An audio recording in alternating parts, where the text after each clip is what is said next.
Hello, everyone. Welcome to Progressive HR Live. My name is Greenwood Mihaljevic. I am your host today. I'm the founder of Progressive HR and also a LinkedIn top voice in company culture. My guest today is Russell Davis, who is the Chief People Officer of Revolution Entertainment Services, as well the author of Reclaiming Ethical Leadership. And so we're here today to talk about reclaiming ethical leadership. And we're going to start our conversation a little bit about talking with Russell about what's going on right now in Los Angeles with the floods and the earthquake and the strikes. And so, Russell, tell us a little bit how is the feeling in Los Angeles right now? I think so. So good morning and good afternoon, everyone. I appreciate the opportunity to be here. I think for some folks in Los Angeles, they think they're in a disaster movie, and we have so much going on right now. So I'm hopeful that anyone who may be participating here, who is in Southern California or the Southwest, is okay and is doing better and has recovered from any damages or any pain from the storms. So we had a we're in what might be called a triple whammy. We had something which is unique for California, especially Southern California, with this tropical storm. During the tropical storm, there was a 5.1 earthquake up in Ojai, and that had an impact on many of us. And at the same time, we have kind of a once in 40 or 60 year strike with SAG and AFTRA and the WGA all going out together. So the nature of my business or our business is we are in the entertainment payroll business. So we pay shows, uh, commercials, movies, and all of that's kind of come to a halt right now. So everything that's impacted by the entertainment industry, everyone who might be connected with it, including the coffee shop across the street from the studio, are all impacted by the strike. So we're hopeful that it ends soon. As am I. I know I have lots of friends in Los Angeles, yourself included, and I'm really thinking about everyone right now. It's got to be a lot to take on. And, to our point today, what we're talking about is reclaiming ethical leadership. We need some strong leaders, especially right now, what's going on. Mhm. So I wanted to welcome everybody to Progressive HR Live. If you're tuning in today, let us know who you are, where you're tuning in, and we'll give you some shout outs after our first question for Russell. Again, talking about LA and reclaiming ethical leadership. Can you define ethical leadership and why is it crucial for today's businesses and organizational landscape? Well, I appreciate the question, and I like how full it is and connected to why is it crucial. So I want to answer that question by talking about the kind of the traditional idea of leadership. So leadership has traditionally been defined as the ability, standing, power, or right to lead others. And nowhere in that statement is there anything about ethically or doing it with ethics or morals or with compassion or caring. It's literally this idea of how one demonstrates leadership. So um, you can look at like archetypes. You can look at Mother Teresa and you can look at Adolf Hitler. And folks both say that they are both leaders because they all demonstrated leadership in that definition, the ability, standing, power, or right to lead others for good or for ill. And they have the ability to connect with the motivation of others. They inspire loyalty. They're the people who believe in them are supportive. They are admired. They have followers, and they're able to move their agendas forward. Okay, just as this idea of leadership. But so leadership as an idea is neutral, but leaders are not. Leaders are individuals with thoughts, feelings, prejudices, ideas, whatever those might be, and they put those into action. And folks who only focus on this idea of ability, standing, or power can become toxic leaders. So I think that we need to have a better definition, one that's connected with kind of a moral imperative. And I think the definition, the traditional definition of leadership should change. And so my definition is kind of the leadership is the ability to engage with people, processes, and programs effectively, responsibly, and ethically to achieve organizational, team, or individual goals. And so what I want leaders to do is not be neutral. I want folks to decide and commit to kind of a different set of behaviors, um, and a different idea of what leadership means.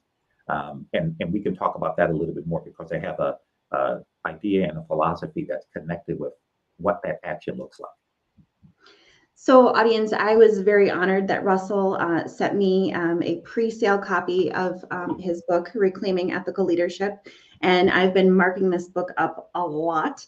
And Russell said, go ahead, mark it up. Let me know. Give me some edits.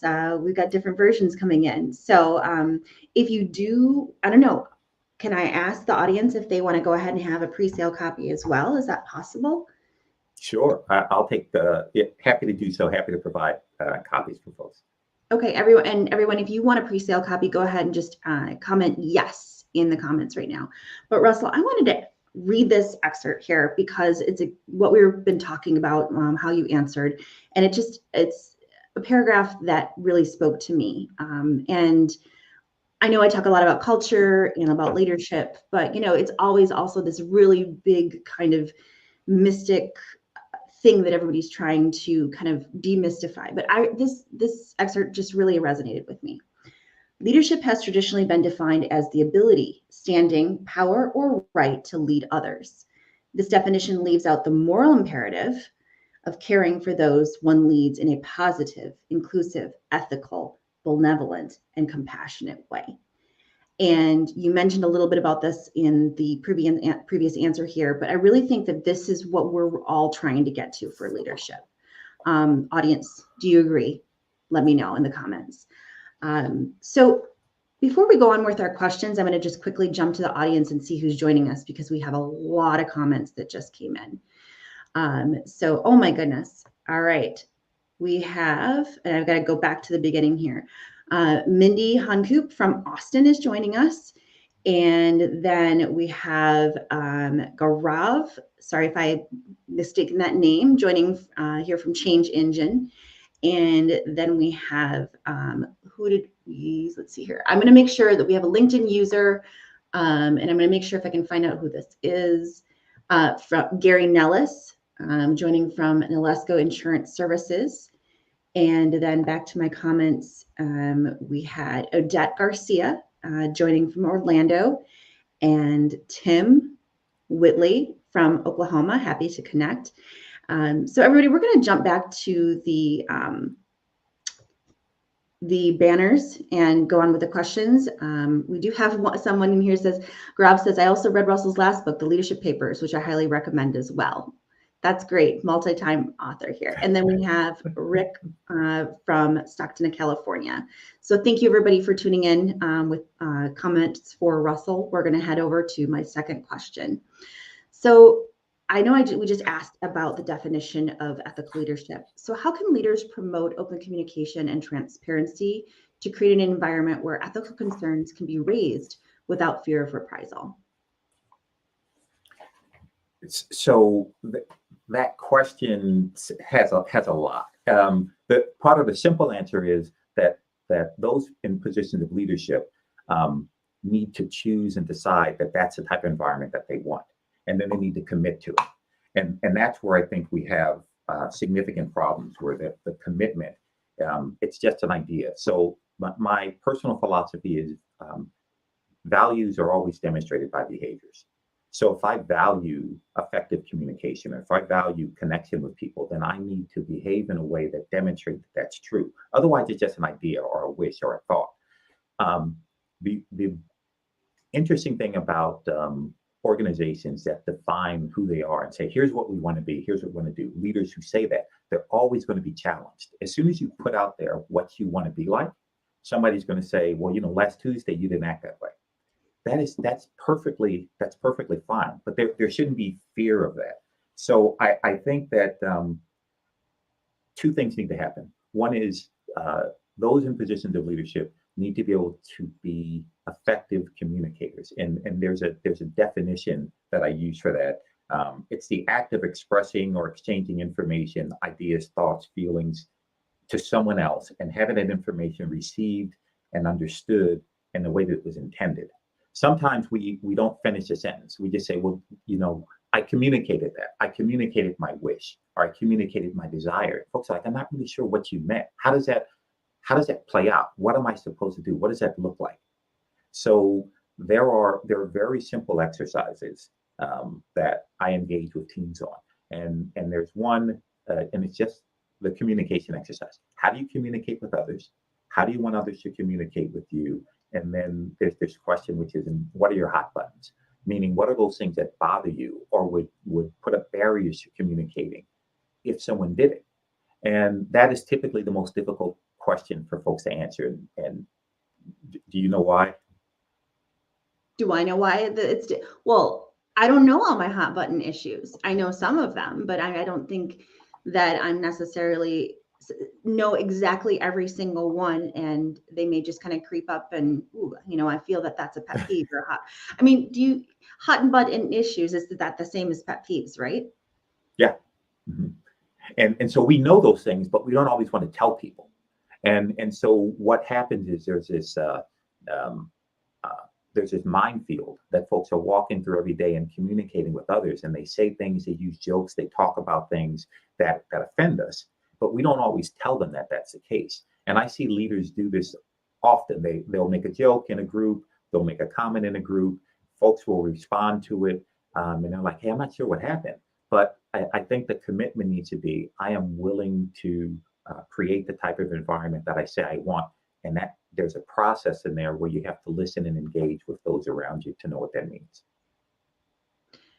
So here's something that on that topic, engaging with people, communicating with people,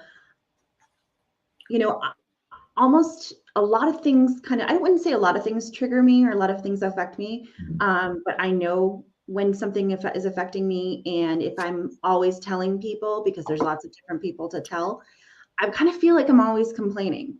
Or, you know, you heard the term like pick your battles. Right. So do you let certain things roll off your shoulder? What are the battles that you're going to talk about? What are the things that you're going to not talk about? Because we can't always talk about the things that bother us to each and every person we're communicating with. That's correct. And we probably shouldn't. There's some things that we don't want to expose ourselves to by giving folks information.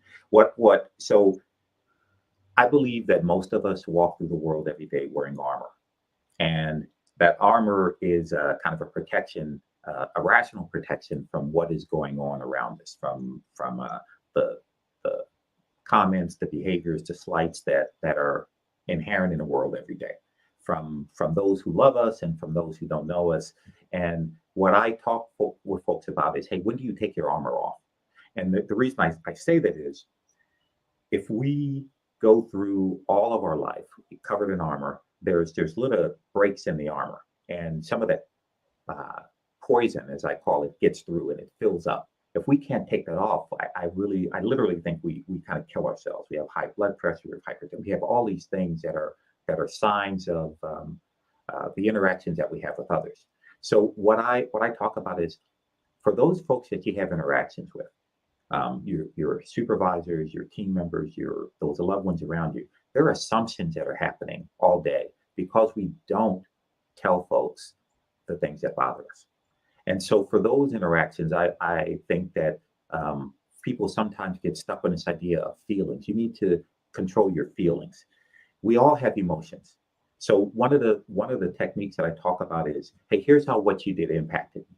And nowhere in there that I use the word feelings, because folks sometimes throw that word around in a way that it has an impact that sometimes may be detrimental to the conversation. And I believe feelings are excellent and great and true and necessary. But I say, hey, here's how what you did impacted me. So I want folks to always be able to talk about observable behaviors in many things. Hey, here's the interaction that we had. Here's what you said, did, or how you acted. So when you explain that to someone and you say, and here's how that had an impact on me, that is very different, because sometimes folks want to answer that with, hey, I'm sorry you felt that way, which doesn't take any ownership of the issue. But I say, hey, here's how that interaction happened. Here's what you did. Here's what you said. So it's not something in dispute. And what I also say is people can't tell you how you should feel about an interaction. They may want to, but hey, I own that. Here's what happened, and I want you to know that so that then I know if it was an error or if that's your typical or consistent behavior, and then I can make better decisions about my interactions with you. And so what you're saying is like that, and it is one of the big parts of ethical leadership. Is that Mhm. correct? Yes, it is. It's choosing to care. Okay, Mm. choosing to care, wanting to act in a way that demonstrates that you care. And there's some confusion that I've seen often when folks talk when I've had conversations around let's say ethical leadership. People want to add adjectives or they want to add phrases to it like that's wimpy or that's milk toast or I'm like no, there is nothing connected with ethical leadership which is um, problematic, weak, or soft. And those are words that people that I think people use so that they can continue to maintain power or control over others. And so I say, hey, by demonstrating caring, it doesn't mean that, and I talk about this with supervisors often, it doesn't mean that a termination is not going to happen. It means how I'm going to do that termination is going to be with dignity and respect. So I'm present, I engage with the individual, I go over the reasons, we do the interaction, I stay with the person, and we finish. And sometimes folks don't want to be present in their interactions. That we sometimes talk about folks who are bomb throwers. They make a comment and then they leave, or they Hmm. disrupt something and then they leave. And what I think leaders need to do is say, "Here's where I am. Here's what I'm thinking about." There's a difference between agreement and understanding, which I talk about often. And so I say, "Look, I'm very interested in you understanding why this is happening." And sometimes folks say, "Well, I don't agree." Hey, I didn't ask you if you agreed. I asked you if you understood because I want you to understand why the organization is going through the transition, why this behavior is unacceptable, why we put this process into effect. And now that you understand that, here's what the outcomes or the consequences are going to be if that's not a behavior that you can engage in, or if you can't, accept that as how we're moving forward. And nowhere in there did I say you can do whatever you want because I'm a caring leader. I've just been very clear about how we're going to move through and what the consequences will be if that's not adhered to. Thank you. I really appreciate that. Audience, if you have any questions for Russell, go ahead. Feel free to add those to the comments. I've got a few more questions for Russell, and then we can take a little bit of Q&A. Ooh. Uh, moving on now to the question I have about training and skills basis. In your view, what role does education and training play in cultivating ethical leadership skills within an organization? I think it's critical for the individual to grow. And there is a concept that I use, which is called successful continuous development, which is it's an intentional set of behaviors where one works on developing their skills, and it has six pieces. So enhancing communication skills, engaging in continuous learning, developing emotional intelligence, cultivating genuineness, um, being accountable, and acting with integrity. And these are all actions that one engages in so that they can continue to grow and develop and learn. It is, I think it's critical because the world around us is changing. There's language and there are processes and there are engagements that didn't exist in the way that they do 20 years ago. Um, Mhm. there are my pronouns are in my next to my name. That's something that there were assumptions about in the past, where folks just made a decision about who someone was. There weren't discussions about who the person is. We Part of human nature is to put folks in categories pretty easily so that we can just move through and move by. I know what they're like. I know what that group is like. I know what people like that are like. We can put them in the boxes. We can put them up on the shelves, and then that makes it easy to move forward. That is not helpful at all. So uh, engaging in successful continuous development, it allows leaders to stay contemporary, relevant, and able to engage with others. It doesn't mean that you have to be an expert on everything. It just means that you surround yourself with people who can help you understand where people are, what's happening, what's going on, and what you need to be paying attention to. And it is also helpful so that it keeps you from dismissing offhand um, what someone brings to you. And I think that is really, really problematic. That automatic dismissal of others um, Mhm. reduces that person to nothing. It's a process of making sure people know their place. So I'm not going to listen to you. I'm not going to engage with you. I'm going to use hand signs, or I'm going to engage in ways that say, "Hey, you're not important." And but if one is engaged in this concept of successful continuous development, which is intentionally finding ways to connect with those around you, you enhance your own opportunities for growth. And we can talk about where that falls into this idea of benevolent, compassionate leadership that I have. I like that. I want to go back to one of that you mentioned. I think it was number 4, cultivating genuineness. Yeah. Can you talk a little bit about that? Because that's the one kind of like we're talking a lot about like being authentic. We're an authentic leader. We're a genuine leader. And you've just kind of taken that and put it in your own words, like cultivating genuineness. Like, how do we Mhm. cultivate genuineness? I think I have an idea, So but I want to hear from you. it so cultivating genuineness is a process of understanding self. So who am I? What am I about? And when I talk about understanding self, I mean going deep into the areas which are uncomfortable to say, hey, this is me and I don't like it, but not staying there, right? Because I think we get stuck in guilt and then we don't move. So being genuine is the ability for someone to say, I see who I am. I'm going to work and try to understand who you are, and I'm going to work on that. That's so cultivating it is a continuous process. We don't arrive and say, hey, I know everything I need to know. I think that's very problematic. So, this idea of cultivating genuineness is not staying in this area of, hey, I am what I am.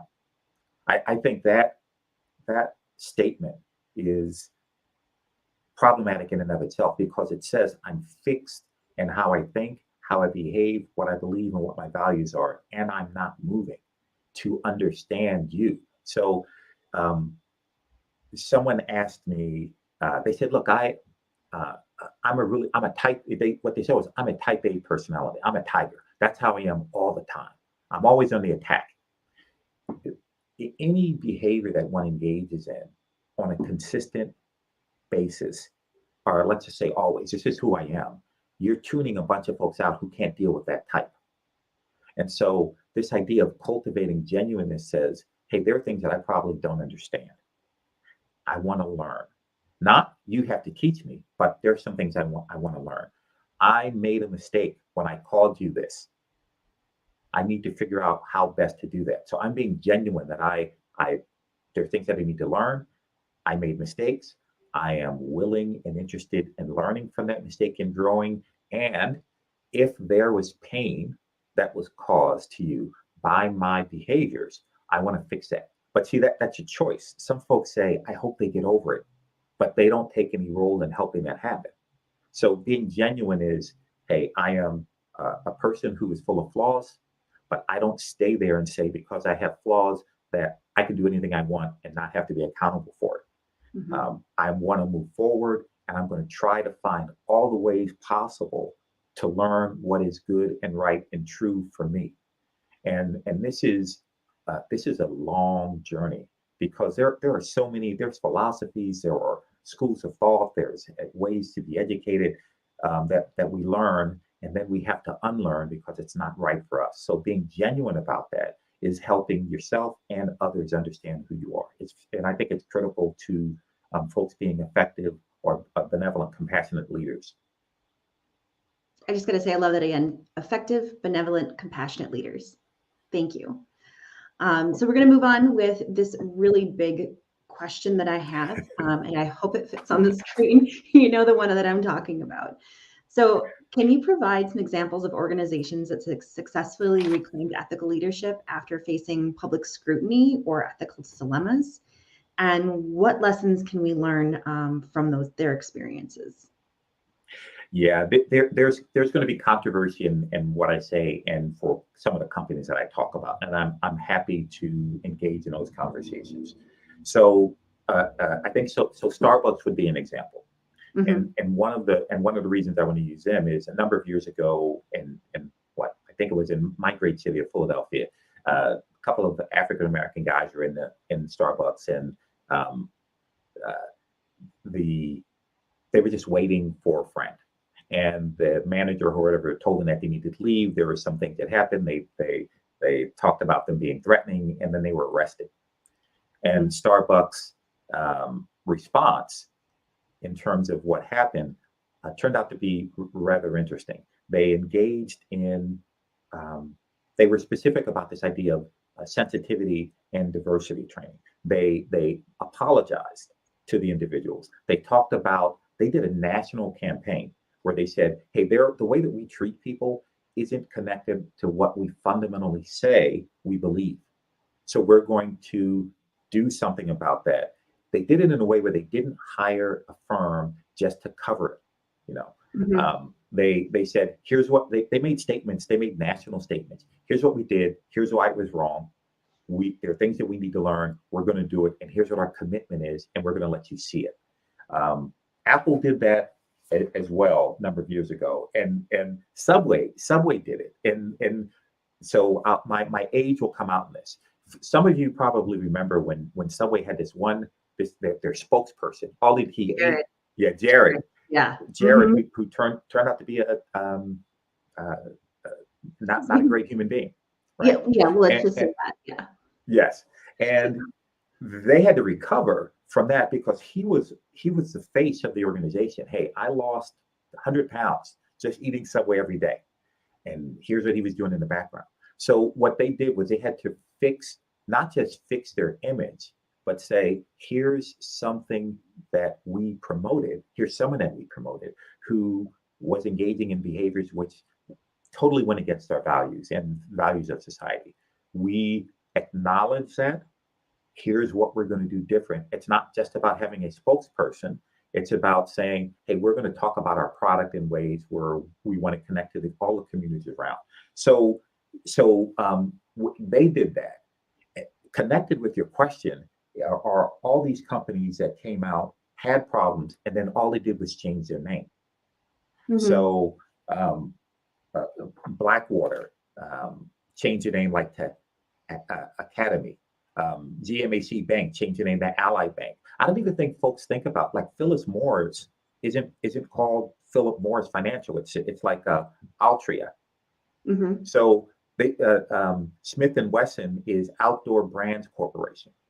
So organizations just flip the switch on the name, but then they engage in the same practices. So Philip Morris is now Altria, but they're still selling cigarettes and doing things that are harmful to folks. So I think the difference in an organization that says we made a mistake, we engaged in behaviors that were problematic.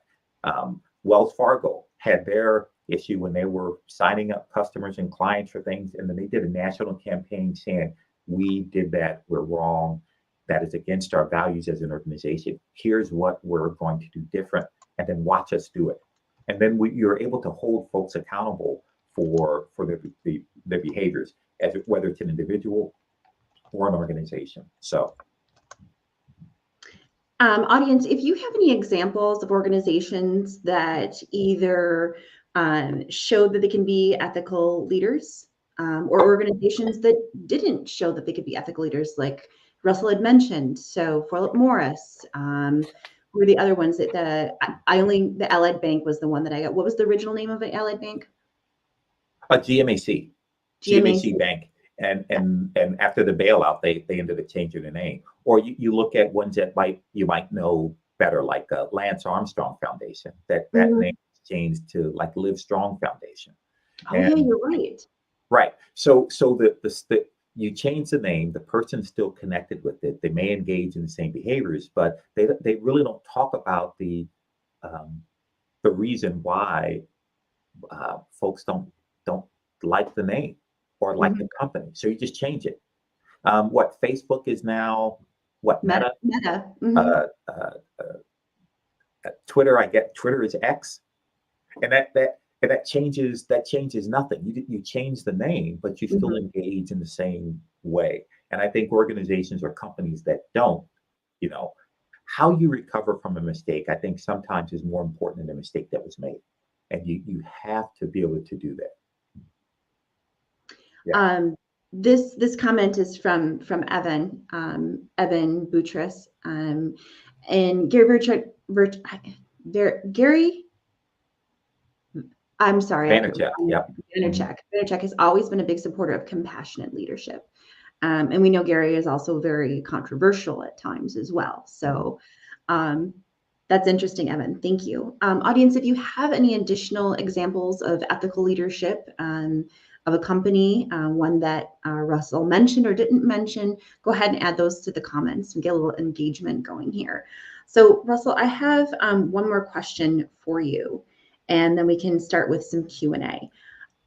What advice would you give to executives, leaders of organizations, and HR executives who want to make ethical leadership a cornerstone of their careers and of their organizations? Yeah, I think that's a great question. So once again, I'm going to say that individual leaders have to have the courage to do it, courage and will. And um, when I talk about this idea of benevolent, compassionate leadership, there are five pieces: understanding self, understanding others, understanding the objectives, practice, and patience. Those five ideas are part of this uh, structure around being benevolent, compassionate leaders. And the the way that folks can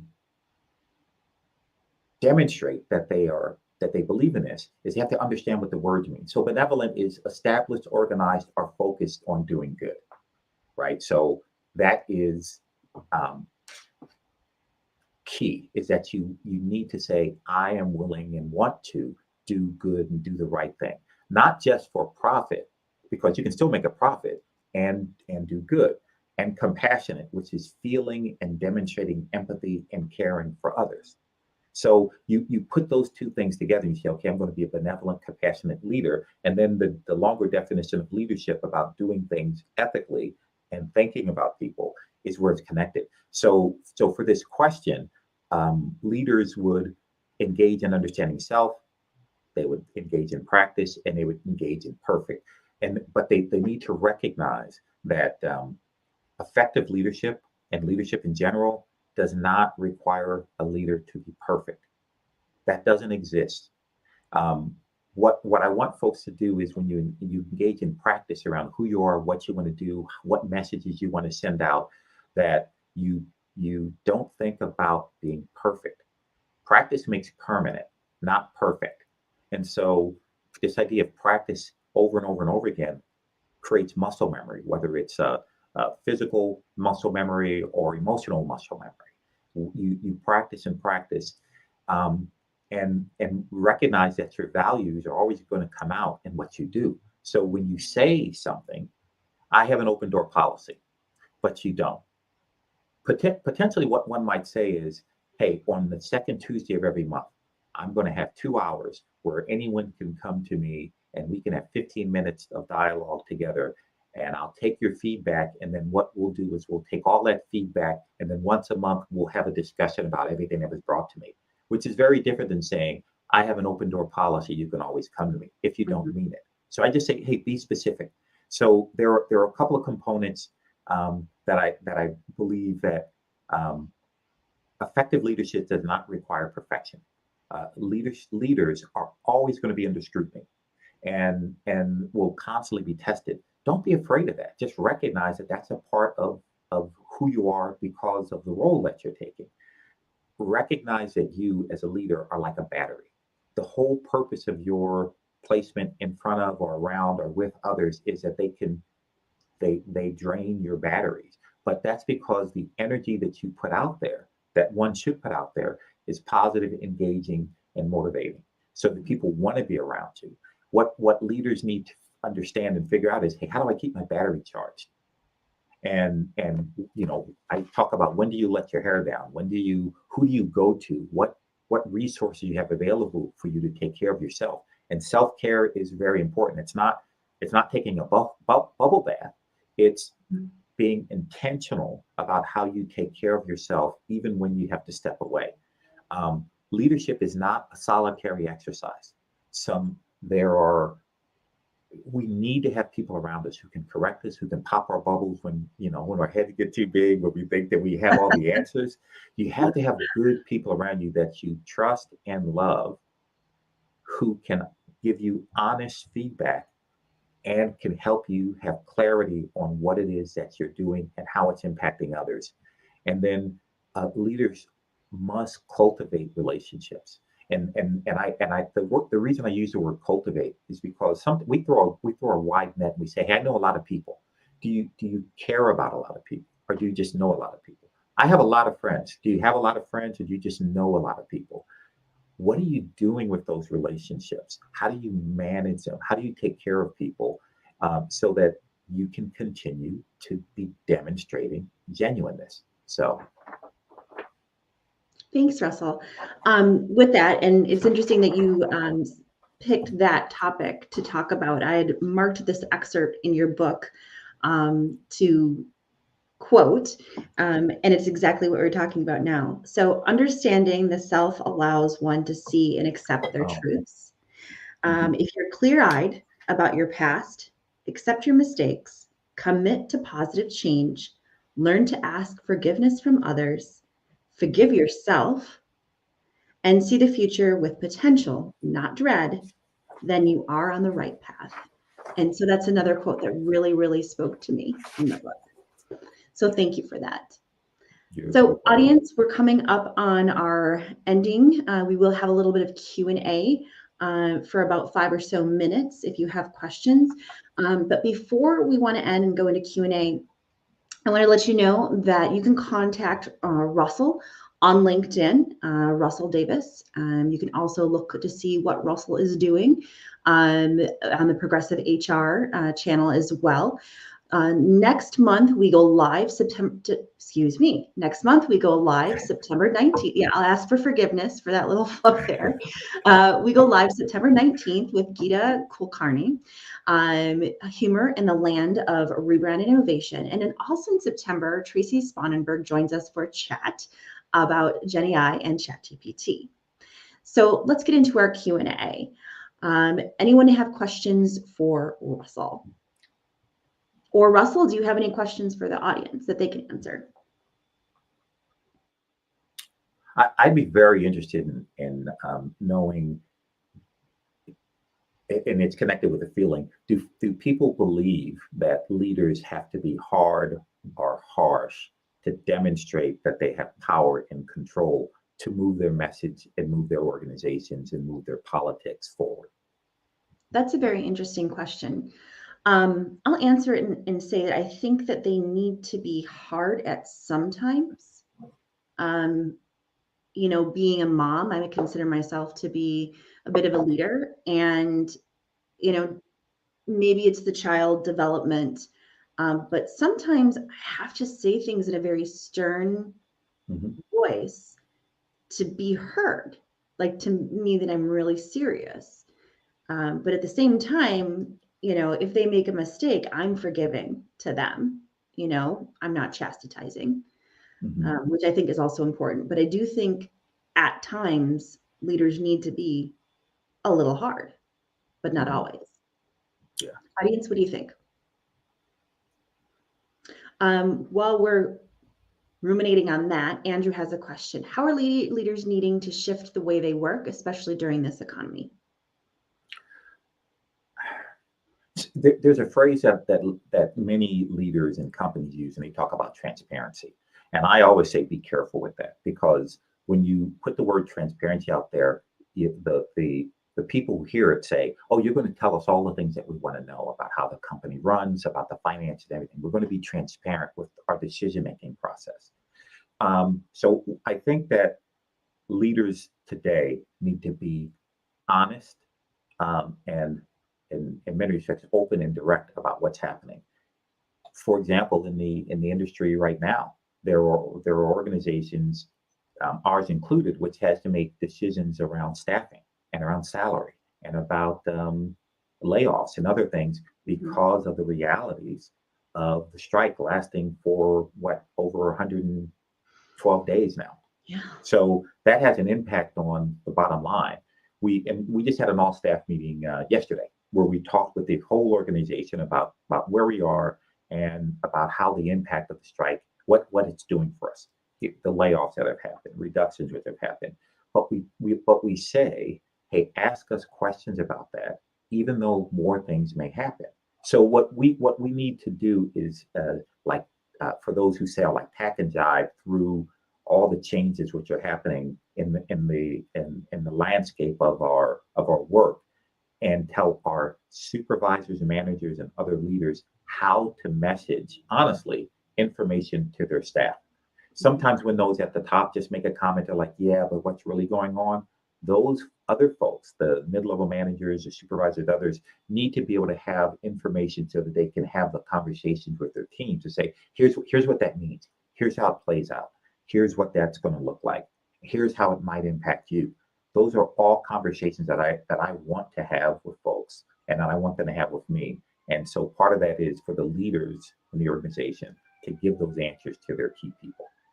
Yeah, no, I completely agree with you. I think more than anything, what's going on right now, and we in human resources, we've talked about this for a Mhm. very long time. We need to give more power to middle management, and we need to give more answers and communications and resources to middle management. But really, really, really, we need to do this now in this economy because people need to have communication. People are expecting to have communication. And it's not always going to come from the CEO or the COO or the top leaders. For a lot of people, their managers, their supervisors are the ones that they want to hear from to know Right, that they right. care. Exactly. They have a connection. Yeah. You use the word power, and what I talk with owners and others about is, with power comes responsibility. But you think that you have the power over the organization because of the impact you can have on staff. But the issue there is all of your frontline employees who deal with clients or others, they have the real power because they are the reputation of the organization. Those Hmm. folks are talking about things. They are saying, "Hey, I think we're going to go under. I have a concern about this." They, you want to make sure that your staff who are interacting with your clients have all the information they need so that they can correct um, assumptions and that they can have confidence in what it is that they're talking about. So those folks have the real power to undermine or support an organization. Thank you. And thanks for the question. Um, thanks for the question, Andrew. So quickly, we have an answer to the question we asked the audience, and then we have another question for you, Russell. So Gaurav said, being direct, which can be a function of why, what, and how, can often help leaders not require to be hard or harsh. And I think that is an amazing, amazing quote. So thank you, Yeah, Gaurav. I appreciate that. So, this question comes from Keith Russell. How do you personally recharge? that's a great question, and my hesitation is only in uh,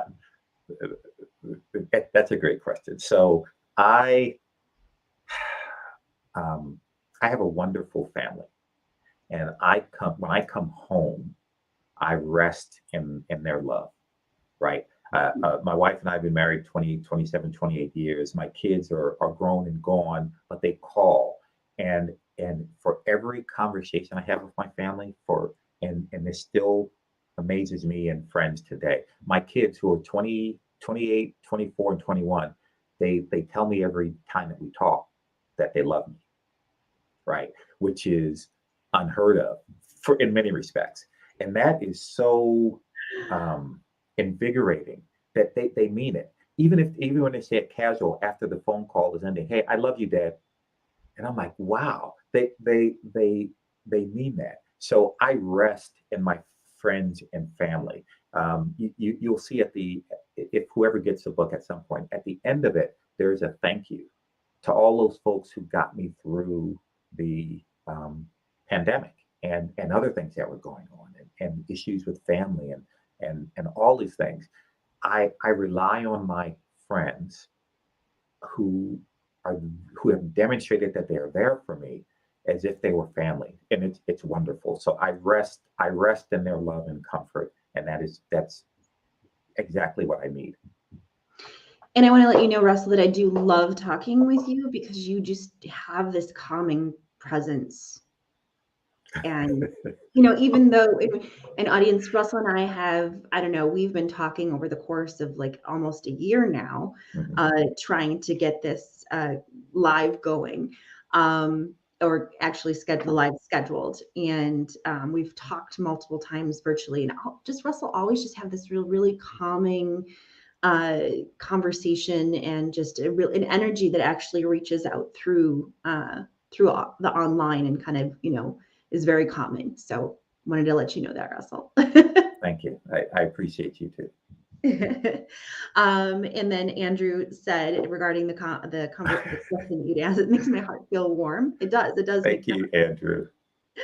and then we have one last question that we're going to squeak in, from Gaurav. And how are you seeing top leaders communicate their mission, message, motivate staff, and reinforce effectively in a hybrid environment? And after this question, audience, we'll let you go and we'll jump off.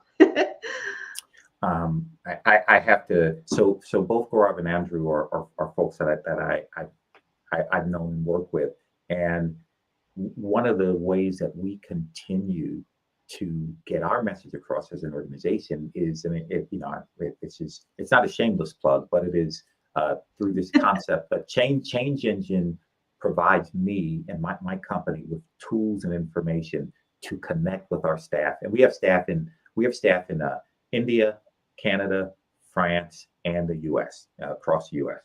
And what's been very difficult is sharing messages that are appropriate. That's not the right word. Appropriate isn't the right word. That are connected to those individuals. There are holidays and there are festivals in India. There are things that are different in France. There are things that are different in the U.S. and Canada, and we want to be able to communicate them. We know this is important. We're going to talk about it.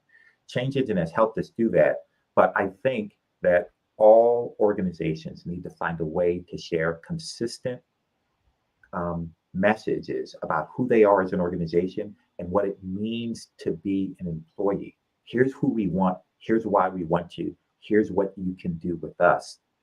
And here's how we demonstrate that we care all the time. I like that. And what is the name of the company again? Change Agent? Change Engine. Change Engine. Okay, I wanted to make sure I Mhm. got that. Yeah, that sounds really interesting. I know there's a lot of organizations that are looking for ways that they can keep communications, culturally significant, Mhm.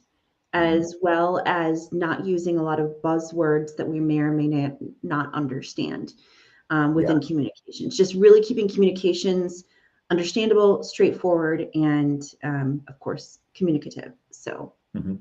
appreciate that. So we have some goodbyes here. Tim Whitley said, Tim Whitley said, thank you. You're And very then welcome. Keith said, I would like a copy of your book, Russell. And then, this is just a tag. Sorry about that. That's Chelsea okay. said, I'd like to have the opportunity to learn from you, Russell. And then this one is Jessica again. Oh, Jessica, Mr. Davis is boss. I'm lucky to be working with and for him the second time. Audience, I'm looking up because I'm actually watching two screens because this comes across LinkedIn users I always like to use first names. So, and then we have one last thank you here, and this is from Gary Nelis, and says, thank you always, Russell. Thank you, Kareen. So, here's more comments coming in. And from Evan, thank you for putting this together. Can't wait for the book. Oh, everybody, got to show the book again right here. Oops, there you go. And this is my signed copy, so I'm really honored about this. Oh, and we're getting a lot more thank yous coming in, but audience, it's time to go. So I wanted to say thank you very much for being the most wonderful Progressive HR Live audience. Thank you for tuning in with us today. We know that you have a lot to do with your time, and so we really appreciate you joining us. Much appreciated. And Russell, thank you so much for coming on the show Thank you. today. Um, love this conversation. And I'm sure we'll have more conversations in the very dear future. So thank you, everybody. And I wanted to say very much that thank you, resourceful humans. And I hope that you have a wonderful rest of your Tuesday, and we will see you next month. Thank you, everyone. Bye.